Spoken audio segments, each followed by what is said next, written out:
Good evening, and welcome to the National Press Club, the place where news happens. I'm Mark Sheff Jr., the secretary of the club this year, and the financial services reporter at CQ Roll Call. Thank you for joining us for tonight's Headliners book event. Tonight we welcome Michael Grunwald, best-selling author, award-winning journalist, and one of the most compelling voices on the intersection of policy, the environment, and the future of our planet. Mike is here to discuss his powerful new book, We Are Eating the Earth, a sobering yet engaging exploration of how our global food system is fueling climate change. With vivid reporting and sharp insight, he follows the work of food and land expert Tim Searchinger to show how even well-intentioned climate solutions can backfire and how smarter strategies grounded in science and ethics could help us feed the world without destroying it. Mike is no stranger to ambitious topics. His earlier books, The Swamp, A Definitive History of the Everglades, and The New Deal, an inside look at President Obama's stimulus package, earned widespread acclaim for their deep reporting and storytelling. Over the years, he's tackled everything from infrastructure to innovation as a staff writer for the Washington Post, Time, and Politico. Along the way, he's earned some of journalism's top awards, including the George Polk Award and the Worth Bingham Prize. Tonight's program will include a conversation with Mike and an opportunity for your questions, followed by a book signing. Books are available for purchase if you haven't yet picked one up, and trust me, you'll want to. Please join me in welcoming Michael Grunwald.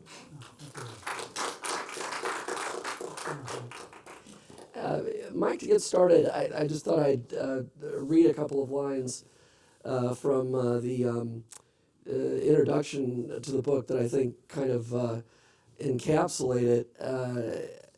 You wrote, "We're clear-cutting and broiling the planet to stuff our faces." And a few pages later, you write, "Feeding the world without frying it is another absurd fantasy that eventually needs to become a reality." How did you come up with that theme?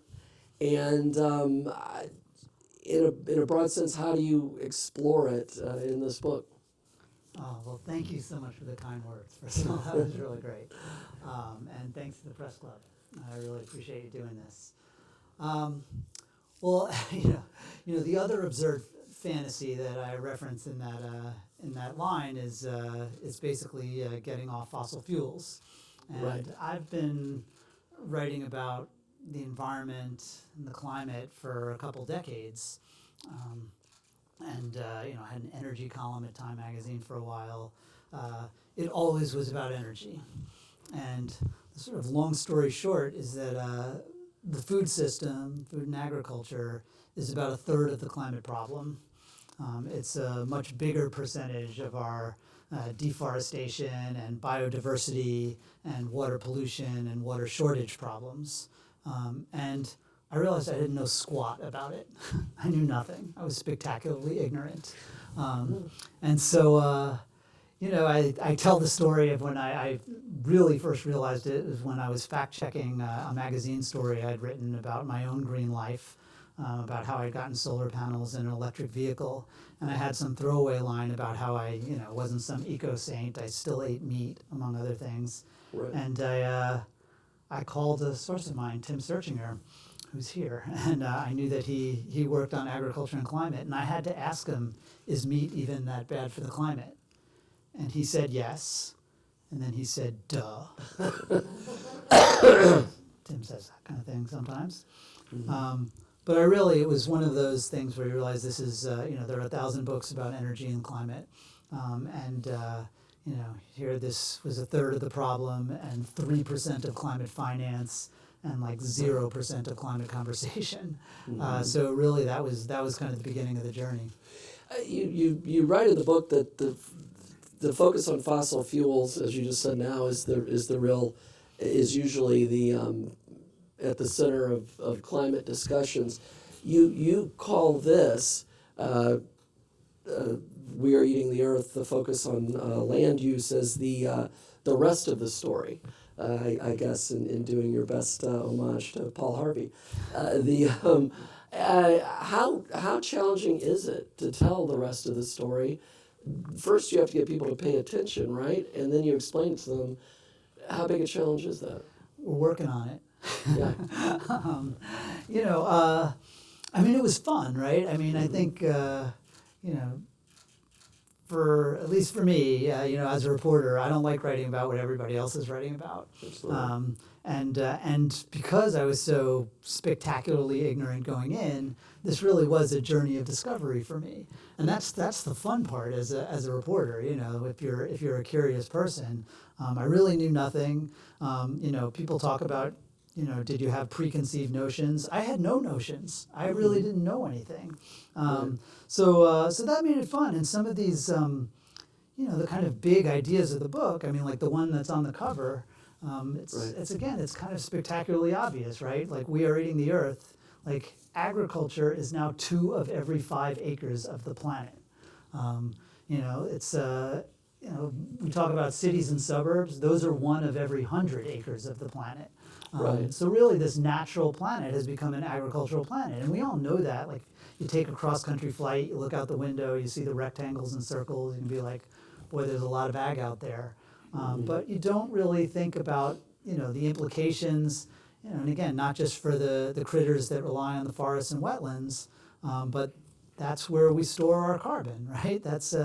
And so this notion, I talk in the book about how trying to decarbonize the planet while you're continuing to tear down forests, and we're still losing a soccer field worth of tropical forest every 6 seconds. I mean, that's like trying to clean your house while you're smashing your vacuum cleaner to bits in the living room, right? You're like making a huge mess, and you're crippling your ability to clean up the mess. And it's just like, it's kind of holy shit. That's a big story. And then, like any reporter, it's like once you've kind of got the, you're the dog with the bone, then you just want to follow the story where it goes. When it comes to fossil fuels, though, you do sort of have the good guys and the villains, at least in the perception of a lot of people, the villains being the oil companies. Of course, if I were writing a story about it, I would call Exxon and Chevron and get their response. But for the purpose of this conversation, let's say the oil companies are the bad guys and the environmentalists who want to save the earth are good guys. But when it comes to agriculture being a problem, it doesn't fall so neatly into us versus them, because feeding the world is a good thing. Right, we got to eat. And you have to eat. What challenge does that pose to your thesis? That there's no one really you can feel good about blaming, perhaps? Well, it's great. I mean, it's true. I guess one way I would think of it, and that, the way I turned that around a little bit, which to me made it a more exciting story than just like a hero and villain story, is that, I always say that the carbohydrate story turns out to be a lot more interesting than the hydrocarbon story. But it's also because we get it. With fossil fuels, like, we know what to do. We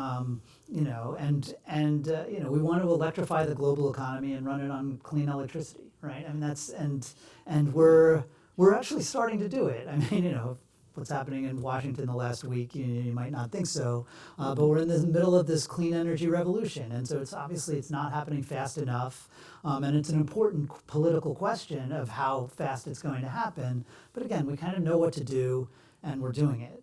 While with food and ag, like, as I stumbled into it, I realized, like, we don't even know what to know. And then we haven't made any progress, and it's the problem's getting worse. So that's so just before even knowing, like, whose fault it is and what needs to happen, and why there's just so much agriculture out there, and and whose fault it is that we're on track to deforest another dozen Californias worth of land by 2050. Like, what you say is like, that's a big deal, and the fact that nobody knows squat about it, including me, is that's a really alluring story that, like, to try to fill that white space. There's a quote in the book, quote, "Meat uses too much land," end quote. That's from Tim Searchinger, correct? Is that really the heart of the problem, and could you explain that? Yeah, I mean, that is a big part of the problem. Agriculture right now covers an area, it's like the size of Asia plus Europe. Um, and, uh, and about 3/4 of it is either pasture or it's, crops that are being fed to livestock. The earth is becoming an animal farm. And then it also turns out, something I also learned very early on in that first conversation with Tim, is that, like, while meat is a problem and we eat 350 million tons of it as a species every year, beef is like 10 times worse than chicken or pork. From a land use perspective and from an emissions perspective. Once I started getting into this, I actually cut beef and lamb out of my diets, which has been hard and painful. But it turned, and going vegan is the best diet for the planet. But just cutting out beef and lamb is about as good as going vegetarian, because most vegetarians end up eating more dairy, and cattle again are just such extraordinarily inefficient converters of their food into our food. Beef, it uses, we get about 3% of our calories from beef, and it uses half of American ag land. So these numbers are so big so as I'm sure we'll discuss, like, the first thing when people say, like, what should I do? How can I make my diet, better for the climate? They say, what are 3 things? I get that a lot, and I always say, number 1, eat less beef. Number 2, waste less food, because when you waste food, you waste the farmland and the water and the fertilizer that's used to grow the food. And they're like, well, I said 3, and I'm like, well, 3 would be eat even less beef, because it really is it's 2/3 of ag land is pasture. Like 1/3 of all land on the planet is pasture. That's crazy. How many people would have to eat less beef? I mean, is there a way to quantify this? I mean, you can't get all. I'm not sure how many people there are in the world. 10 billion, 8 billion, whatever, billions and billions. What percentage of us need to do that to really make a difference? Well, one of the problems is, right, that the first thing people tend to do when they stop being poor is they start eating meat. That's pretty much a global phenomenon. And, we are on a trajectory, and we hope this happens, to, not the actual impacts of it, but we're expecting enough poor people in the developing world to, join the middle class, that demand for meat, including ruminant meat, is expected to increase about 70% by 2050. What's ruminant? Ruminant is like that's like cows, that's lamb, that's sheep, Okay. goats. They have the multiple stomachs, and they're no bueno for the planet. And so we're on a trajectory that's like crazy. Now, I mean, the kind of best case scenario maybe in the rich world is you hope that we would reduce our beef consumption maybe 50%. Which would be awesome. And actually, over the last 50 years, we have reduced our per capita beef consumption by 1/3, not because we were trying to be great for the planet or anything, just because we started eating more chicken, because chicken, sort of industrial chicken got super cheap, and people, it's healthier. Right. But if we could do that, that would be really helpful. But one thing I always point out is that even if we did in the rich world eat half as much beef, and in the entire world waste half as much food, and we stopped using biofuels, which is I'm sure we'll talk about, Sure. another big waste of land. We would still need to make more food with less land, and that's something that a lot of people don't like to hear because it leads to some kind of uncomfortable conclusions. Right. But we need to make more food per acre so that we can use fewer acres to make land. Because when you need more acres to make food, because when you need more acres, that's coming out of the Amazon, that's coming out of the Congo rainforest, that's coming out of wetlands, and that's a carbon and ecological disaster. Right. So the title's catchy. We're eating the earth. Thank you. Was that your idea, or did you have Maxwell Perkins at Simon and Schuster who helped you come up with that? But Well, the working title was always "Eating the Earth," and excellent. They said it was. They said it wasn't urgent enough. Wow. Okay. But I said, just so, put an orange cover on it. That'll be urgent. Okay. I like "We Are Eating the Earth" better, actually.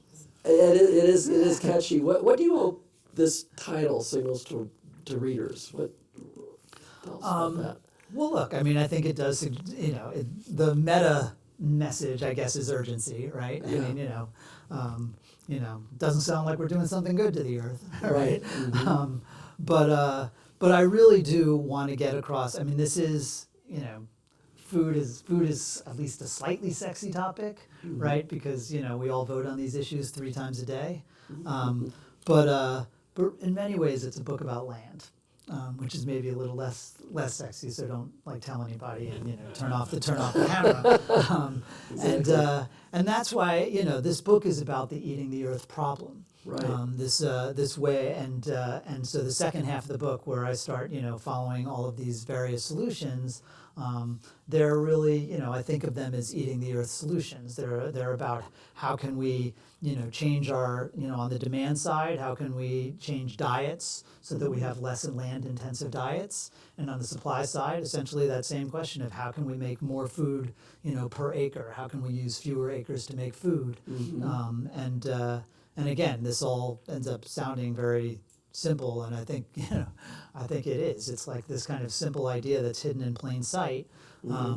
But some of the ideas Tim talk about how land is not free, Right. And land matters, and that every acre is sacred, and we need to make the most out of every one of them. It is, I think, or I hope, it's one of those ideas that once you kind of get it in your head, you kind of never think of acreage the same way. It's hard to unthink it. You can't, it changes the way you think of agriculture. It changes the way you think about food. Right. And you mentioned some well-meaning climate solutions that actually do more harm than good. What's an example of that tension that you think more people should know about? What do we take for granted?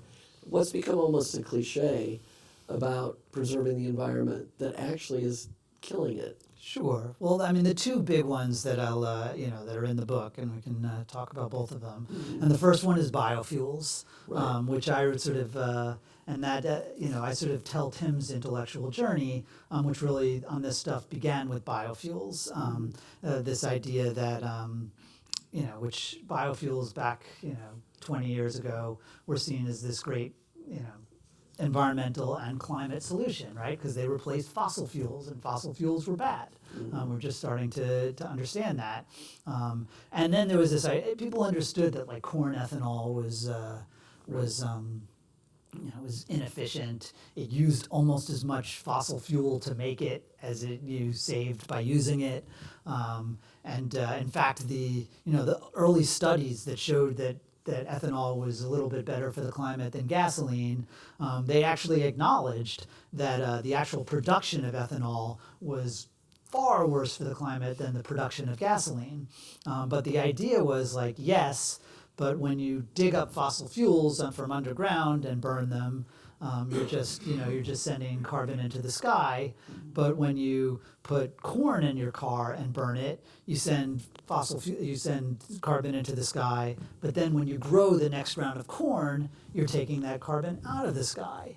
So that's part of kind of a wash. So it's probably 20% better than gasoline.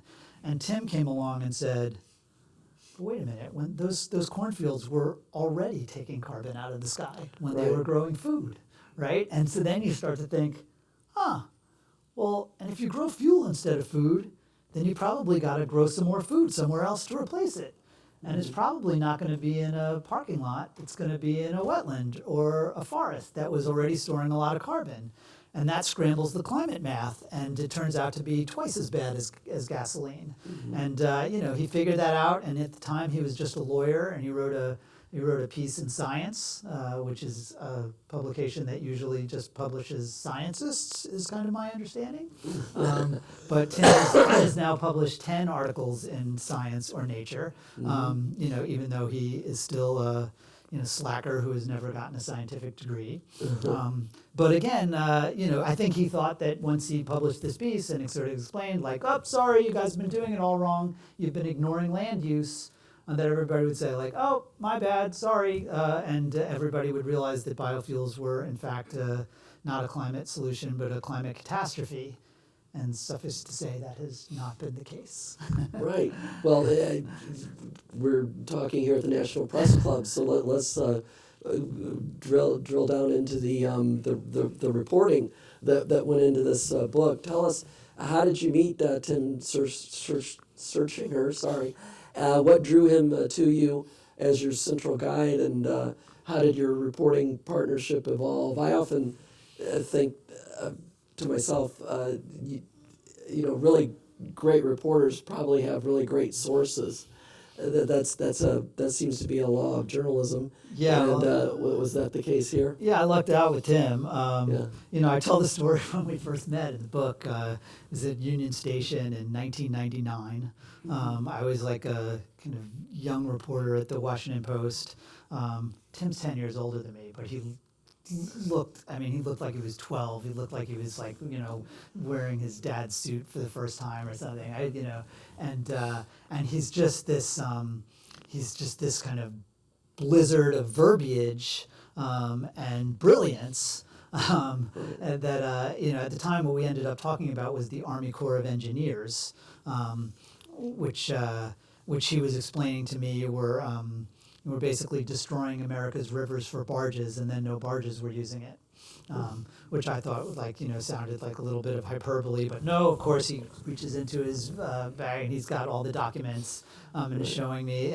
And I'm noticing pretty quickly that first of all, he is relentless and awesome, but also that he's like the best source ever, because he's, first of all, everything he has is documented, and not only is he he's sort of acknowledging all the arguments that people will bring up against what he has to say, and he's sort of ticking off the 3 of them that are totally bogus.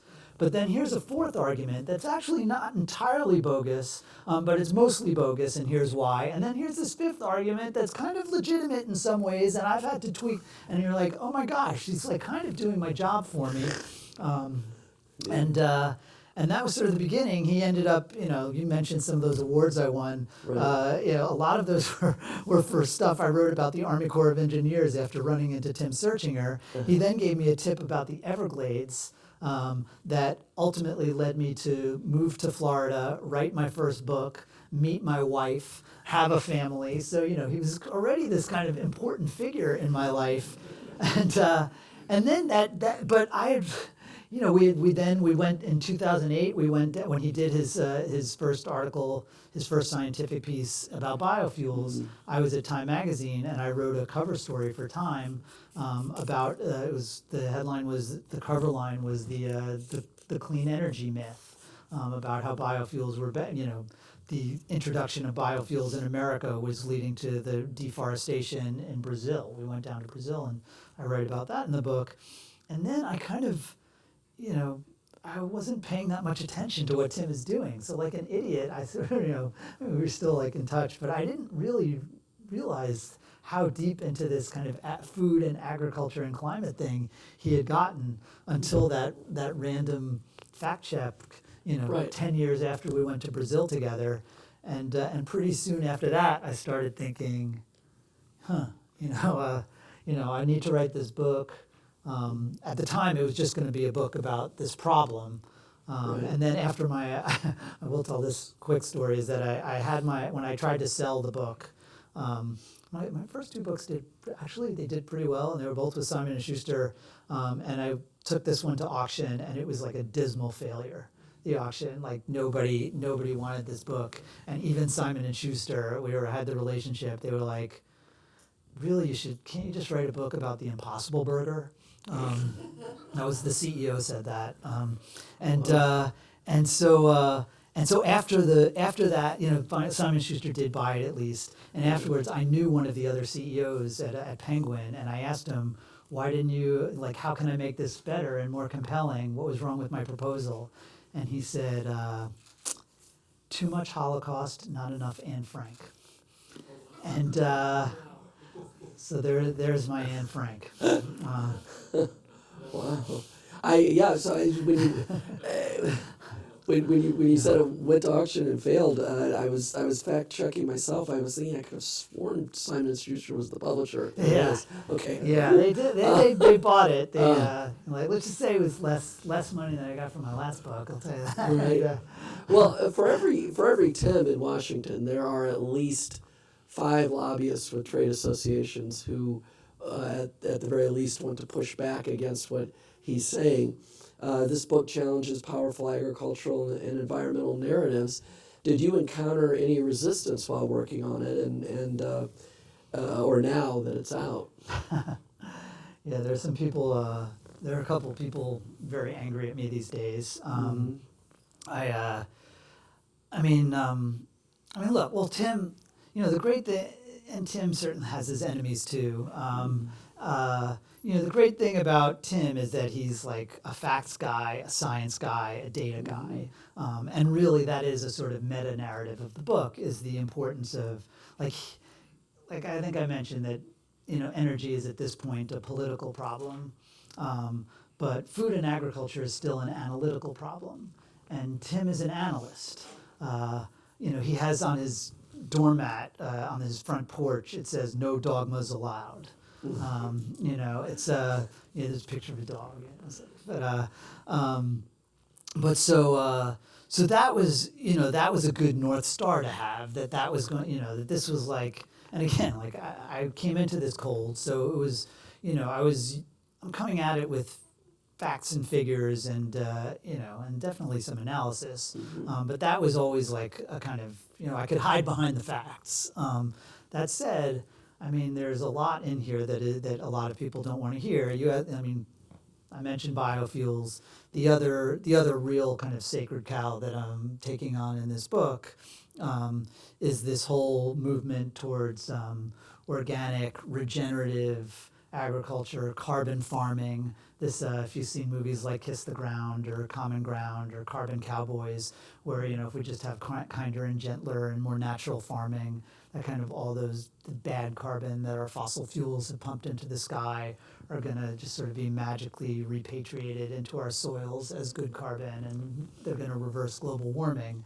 And there are a lot of people who are very invested in that, all across the political spectrum, from Michael Pollan and Al Gore on the left, and Bobby Kennedy and Joe Rogan on the right, and Archer Daniels Midland, and General Mills, and big environmental groups, and the big foundations, the Rockefeller Foundation, the Walmart Foundation. Right.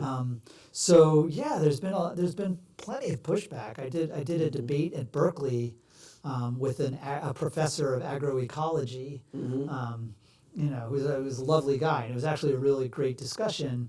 But you can imagine, it was like a room full of 200 foodies and hippies who were there to boo me because I had written a semi-defense of industrial agriculture in the New York Times. And Alice Waters, the sort of famous regenerative chef, was sitting in the third row, just glaring at me the whole time. But these are like there are reporters who do people are like, it's a very courageous book. It's like, it's not courageous. It's like there are people who have like actual courage, and what's been a little gratifying is that some of these people, not so much maybe those lobbyists that you were hinting at, but like after that talk in Berkeley, Paul Newman's daughter, who runs Newman's Own Organic, she had been sitting next to Alice Waters, and she came up to me and was like, "That was amazing. We need to I learned so much, and we're these basically, and this is part of my message, is that we're in these silos and we all need to break out of them, and regenerative people need to learn from industrial, and industrial needs to learn from regenerative, and vegan need to learn from." So I think there's definitely pushback. Some Biden administration people are very angry at me right now because of some things I've written. definitely some of that regenerative world is pissed, but you know, So comes with the territory. is the rest of the story in climate change becoming as polarized as the part that we all know well, fossil fuels? Oh, that's interesting. I mean, yeah. I mean, it's well, like you know, the climate politics, at least in the United States, are sort of very, you know, in a way they're kind of boring, and they're the same politics as every other issue. It's just part of the political culture war, Yeah. right? Where you know, clean energy is woke energy, Right. and you know, and it's like not macho, and you know, and that's like you know, and there is like I do write about how you know we can talk about it. You know, I write about a lot of the alternative proteins, the kind of fake meat, whether it's plant-based meat or you know cultivated meat made from animal cells or fungi-based meat, and there's definitely just in the same way that electric vehicles were being perceived as like kind of Obama mobiles, right? And it's like you know those are woke cars. There's been a real effort to brand you know, fake meat as like Biden burgers, right? And it's just like, oh, you know, and so like Elon Musk has tweeted that like, you know, farming does not contribute to the climate. Joe Rogan has talked about it.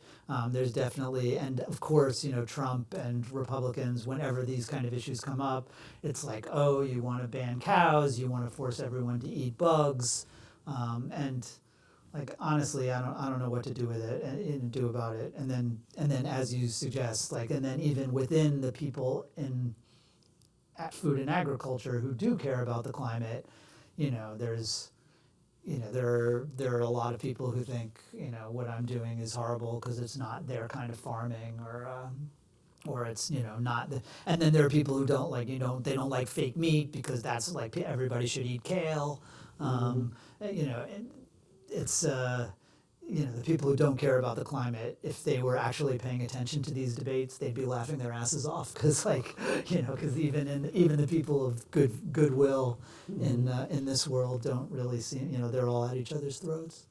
Right, right. We received a question before the event from a National Press Club member, Axios reporter Daniel Moore, who covers energy for Axios, and you touched on this earlier, but maybe you could just elaborate a little more. He says there's quite a bipartisan agreement, particularly from farming heavy states, to send crops into the energy fuel supply.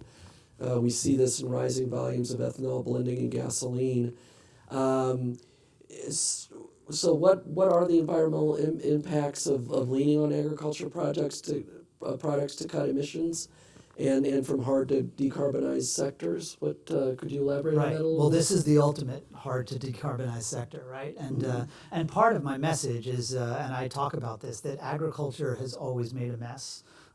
Ever since the you know the beginning of agriculture, we had like people like oh it's industrial agriculture, but agriculture had deforested a South America worth of land before 1800, before the Industrial Revolution, before tractors or pesticides or That was an interesting part of the Yeah. book when you said that, Neanderthal man is always looked at as being primitive and backwards, and you think of the is it the Geico commercial? Right, exactly. When in fact they knew very well how to decimate millions of acres. Yeah, no, and in fact, I mean, I do tell it's kind of creepy, but if you look in the like the ancient ice cores and the pollen samples, early agriculture created like measurable global warming, and the great dying, right, the genocide and then the diseases that killed off most of the indigenous people in the Americas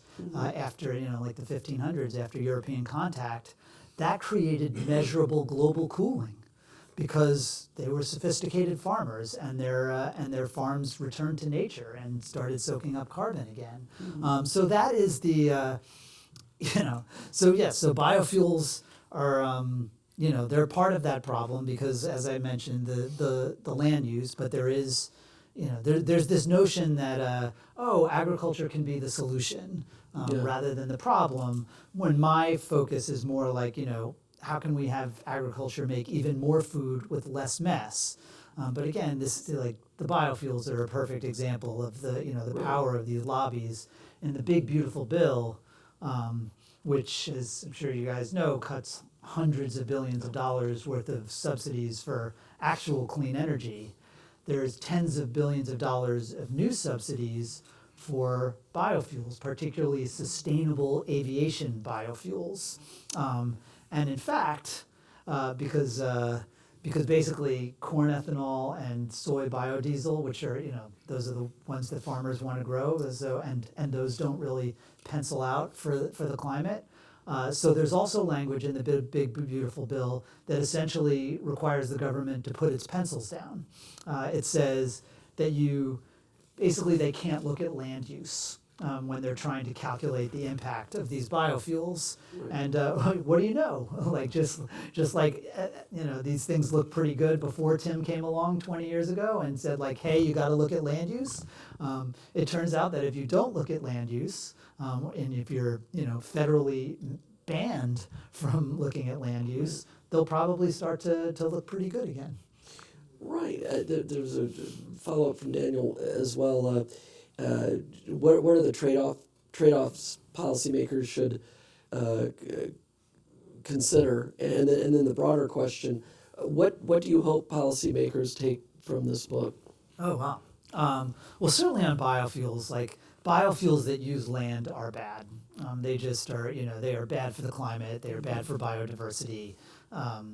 They are, and it used to be Tim has talked about, back when we were going to Brazil in 2008, and people would say well, if biofuels are so bad, well then, then what should we use instead? And be like, gasoline. Because it's literally it's worse, and they're like, but gasoline's terrible. And yeah, I know.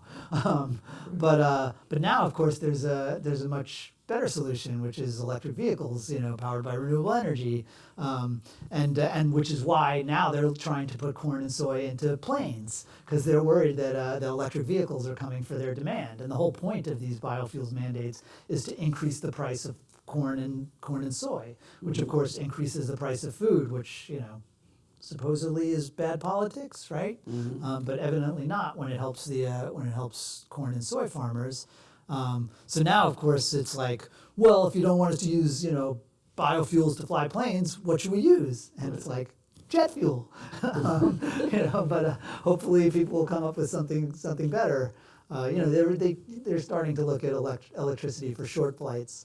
But again, the numbers are just like the classic example is that basically for if you had an acre of solar panels, to get the same amount of energy, you would need about 100 acres of corn for ethanol.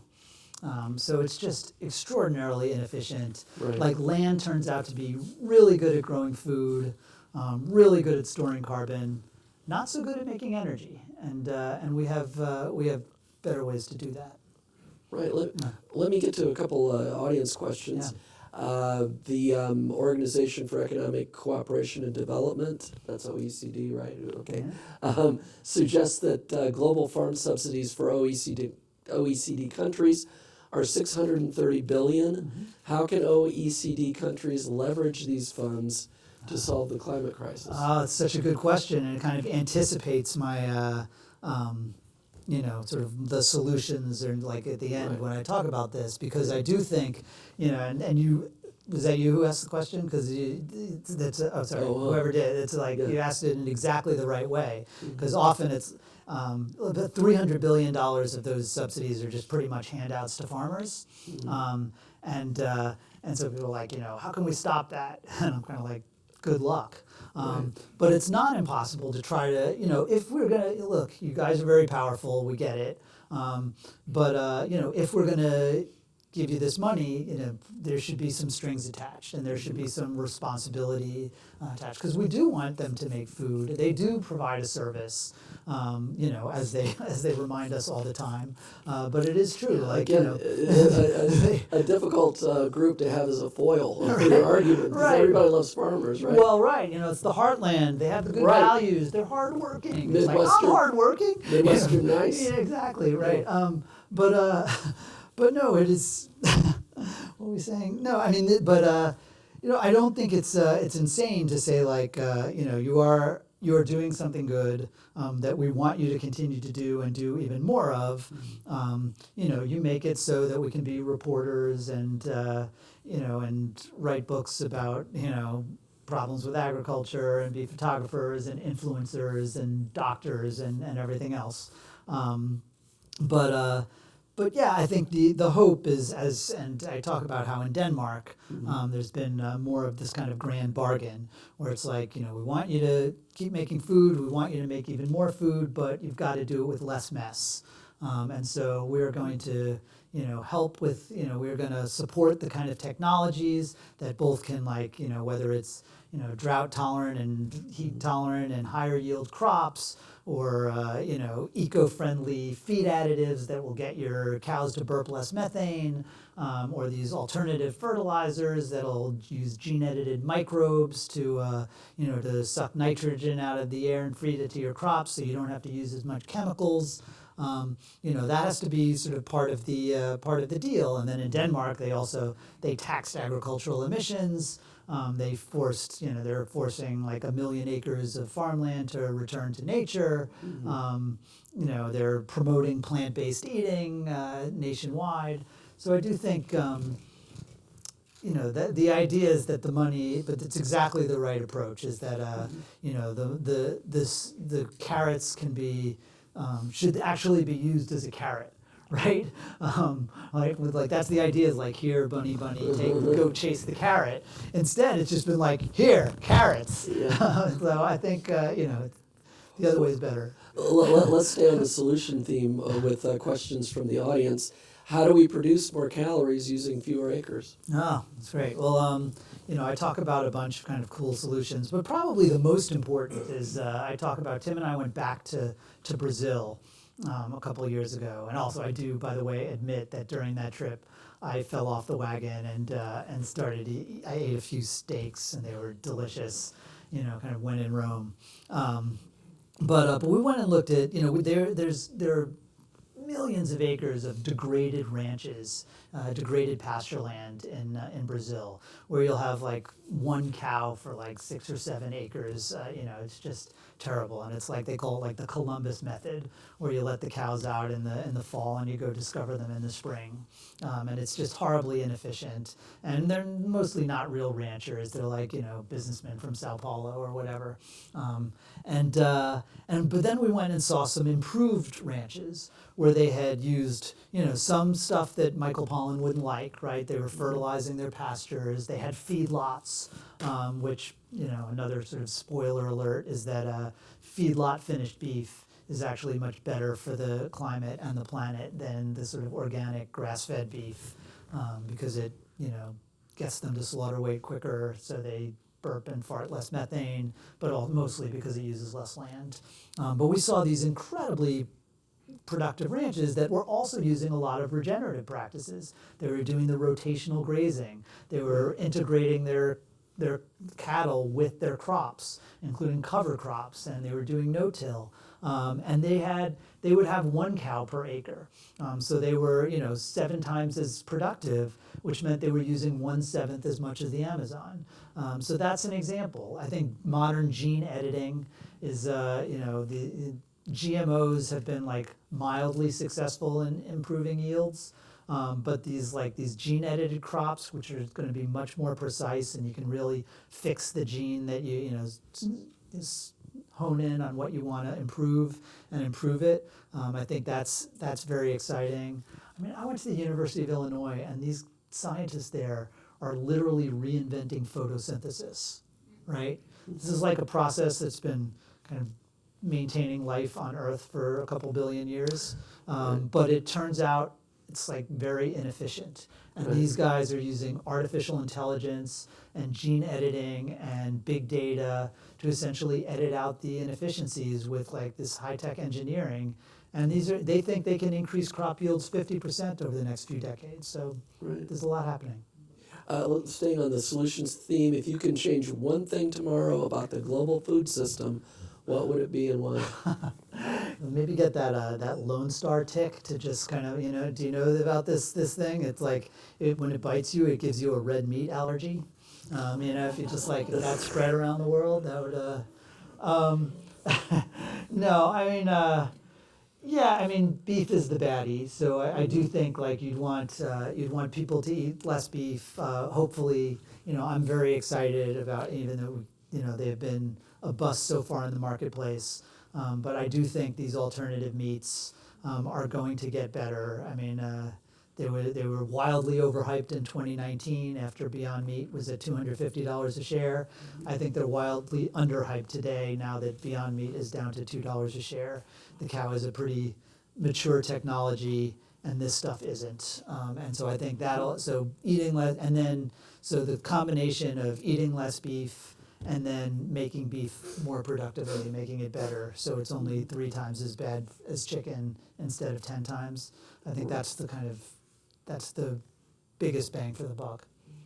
Well, going back to the Midwest, here's a question, 2 questions, I believe, from an Iowan, Alan Kotak, right here in the front row. To what extent does high fructose corn syrup add to the land use problem? This is it does some. Obviously, there is demand for it, and this is and Twinkies aren't healthy, and neither is Coca-Cola. But they're not, they're not making it because they're part of some evil plot. They're making it because that is, corn is a highly efficient way to produce starch, and so I think it, all these things contribute, but at some level, there is global demand for calories, and we have 12 billion acres of farmland out there, and so I think a lot of there is these notions does the middle of the country look the way it does because of subsidies, and I've been I've been banging my spoon in my high chair in the New York Times about farm subsidies, and I have another piece coming this Saturday, about the how idiotic a lot of them are. But that's not why they're growing all that stuff in the middle of the country. Right. Because it's awesome farmland, and corn is an awesomely efficient way to produce calories. Right. So again, I think. I don't want to sound dismissive, because there are a lot of bad things about that stuff. Right. And obviously, it would be nice if we didn't use 40 million acres of corn to grow ethanol. Right. And a follow-up on the Midwestern theme. If you were invited to speak to the Farm Bureau in a red state, say Iowa, or my home state of Indiana, I would like to. What would be your message? Yeah, well, part of it is, and this is I did spend a lot of time with farmers in the Midwest, and I write about that, and part of it is you guys are doing an awesome job. This is very efficient farming, and you are helping to feed the world. And this is in many ways, we wish the rest of the world, particularly in parts of the developing world, we wish they would be as efficient as you are. That would help solve some problems, and that you deserve credit and respect for that, because alchemizing sun and rain and soil into this bounty is awesome. It's an incredible, and the farmers I've met are they're really good businessmen. They're really smart. They're really handy, and they're problem solvers. They're interested in technology. But then, and a lot of them really do say, and they talk about how they're, they want to be good stewards of their land, and they want to pass it along. But I would say that collectively you're stewarding a mess, and that part of your job over the next job number 1 is going to be feeding the world, but you're going to have to do it while without eating the earth, and without expanding this dead zone the size of Connecticut in the Gulf of Mexico, and putting algal blooms in the Great Lakes, and nitrous oxide in the sky, and that you got to be they're. I say this to farmers, it's not I say it to their faces. So if they're watching. I do think there is an entitlement mentality in agriculture. They are hardworking people, and they are feeding the world. But so they're like, so that means I should, I'm entitled to these subsidies, and I'm entitled to no government regulations. And so they're, agriculture is exempted from, Clean Water Act stuff, Clean Air Act stuff. I mean, even the rule that says how many hours truckers can work without taking a break. There's an exception if they have agricultural deliveries. Right. I mean, they just get their way, and and other businesses don't. Other manufacturing businesses, which is what farming is, don't have that. And so, that's my message. All right. Here's a question from an audience member, Philip Bay. I look at agriculture from the macro level of community and how small-scale farming has always fostered this. Why can't we have both? Small farms, decentralized customers, and the repopulation of rural areas. Well, first of all, you can. I mean, again, I'm trying not to be prescriptive, right? Like, especially after that industrial ag article, a lot of people sort of, shook their fist at me as if I was saying, like, what we need to do is turn every farm into like a big industrial farm. And I'm not saying that.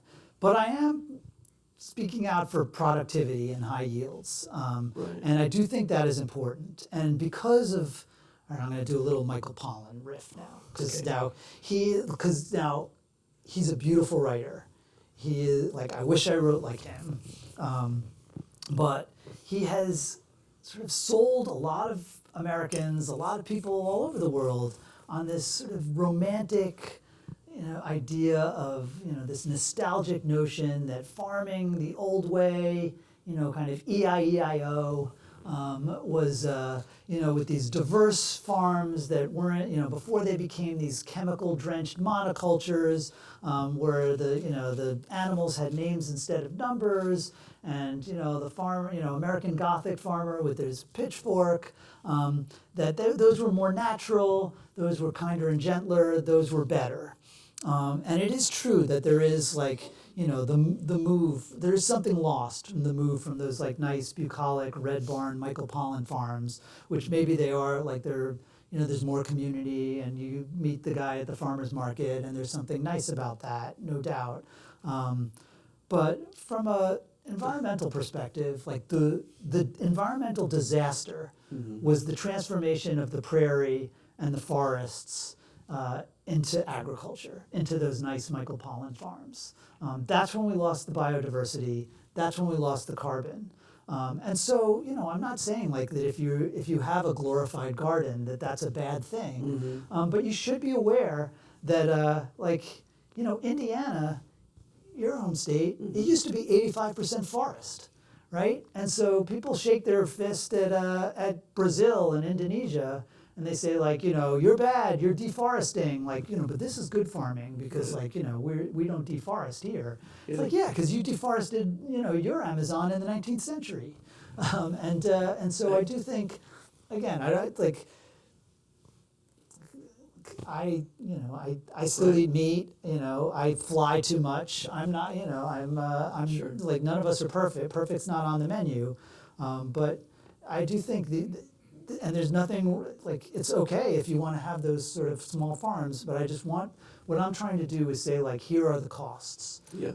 Here are the facts. You got to know. And if your priority is community and everybody knowing your farmer, where your food comes from, okay, that's great. That's a valid choice. But you should also know what the costs of that are. Right. Well, I grew up in Fort Wayne, Indiana, and the most popular morning radio program, certainly during my childhood and for decades, was called The Little Red Barn, and the host was a guy named Bob Sievers on WOWO Radio, which had a 50,000 watt reach. People would talk about hearing WOWO in West Virginia, for instance. So there's something to be said. The Little Red Barn is iconic in the Middle West, that whole idea. We have a couple questions from Brittany McAllister, one of our young members here at the club. Let me ask this one first. What gives you hope that members of society can fix their global food system before it becomes too late? Well, again, like too late is always one of those things where it's like, what does that even mean? You know, people are always like, if we don't reduce emissions 43% by 2030, like it's game over for the climate. I'm like, you know, there's no game over. Like the game goes on. There's better and worse, and better is better than worse. So look, it was very inspiring, you know, reporting on all these like incredibly smart people and incredibly mission-oriented people who are trying to solve these very hard problems. And that's and it's exciting that there is like, you know, Tim always talks about this guy in Nepal who's trying to turn rice straw into a usable animal feed, which could save like hundreds of millions of acres if it works, and has like a, you know, not even a shoestring budget. And so, you know, it like does give me hope that there are people like that working on these problems. Now, realistically, none of them have made a lot of progress yet. They've made progress, you know, in their labs and stuff, but they haven't made that much progress in getting it out into the world. So it's hard. I will say one thing that gives me a lot of hope is that I remember that when I started reporting on energy 20 years ago, like you would have said there was no hope in getting away from fossil fuels, right? There were no, like wind was nowhere, solar was nowhere. There had just been a movie called Who Killed the Electric Car? And obviously things have changed, and things do change. And especially with, you know, I use this line, but like our species, we kind of suck at being nice to each other. We suck at making sacrifices for, you know, the long-term good of the planet. But we're really good at inventing stuff.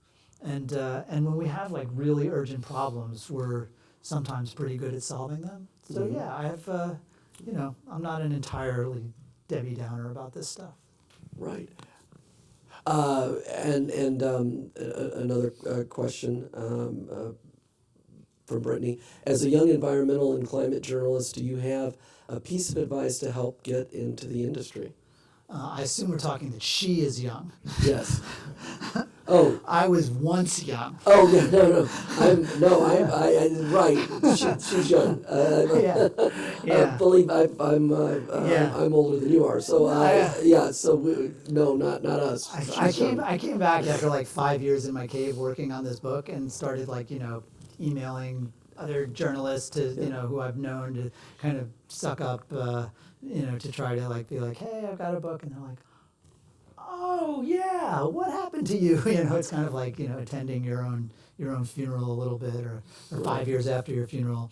You know, I mean, I think like, you know, one nice thing about like having written a climate book, now I guess like probably going out on the climate speaking circuit, it's like problem's probably not going to be solved next week. Right. Like I think it's you know, climate is going to be a sort of full employment act for journalists for a while. So I think it's a great. And when I started, you know, I started 30 plus years ago at the Boston Globe, and the awesome thing about journalism was that you were writing about something different every day. So you'd be covering a zoning meeting one day, and then you'd be, you know, covering, you know, I'd be like writing a sidebar for the Red Sox, or, you know, whatever. It was all completely different every day, learning about something totally new.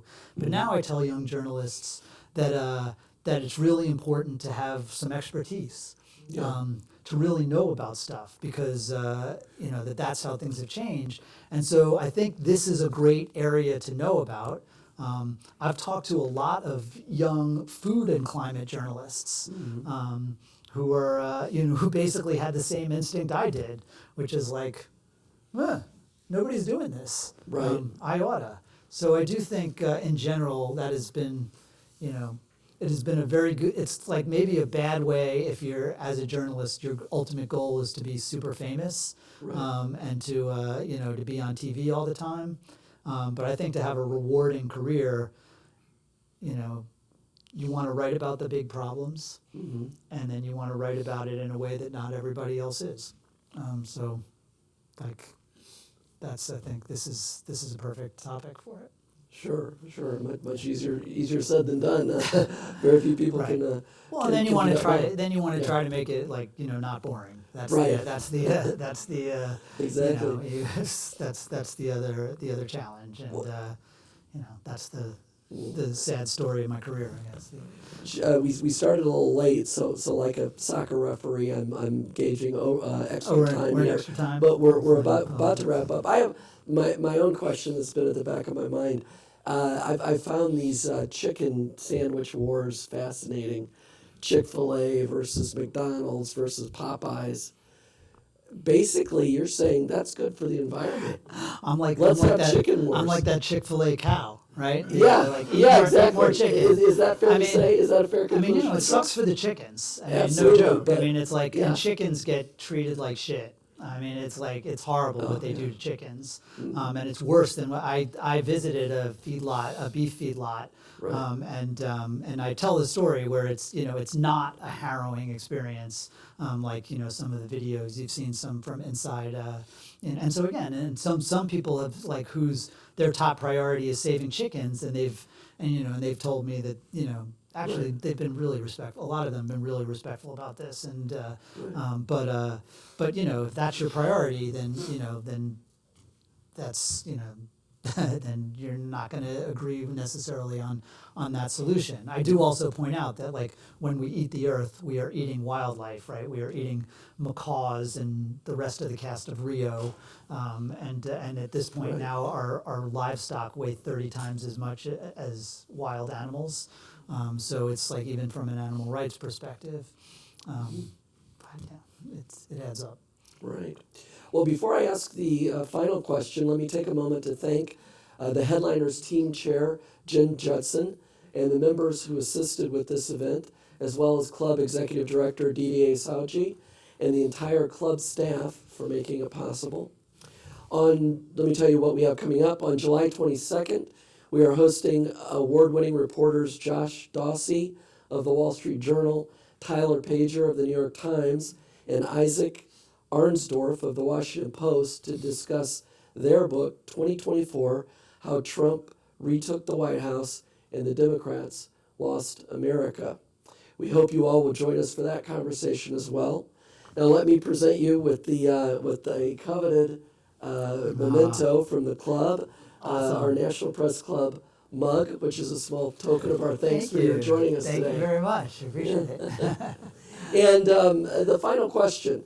After spending years thinking about food and the climate, is there one food you just can't eat anymore? Yeah, beef. But a particular, is there a particular, I mean, did you like a quarter pounder or a Whopper or, I mean, something I that miss you... it all, Mark. What? I miss it all. Why are you torturing me? Okay, because I've thought as we're sitting here, I get a 1 quarter pounder a week. Oh. I really like going to McDonald's, especially Why- on a Friday night. Fast food is I don't smoke, I don't drink, but I do eat fast food, and I'm not sure I could give up that weekly quarter pounder. Get the Impossible Whopper. But by the Okay. way, I don't give my dogs beef or lamb anymore either. So that's another way. If it's like a little bit less of a sacrifice for me. Well, join me in thanking Michael Grunwald for being with us today.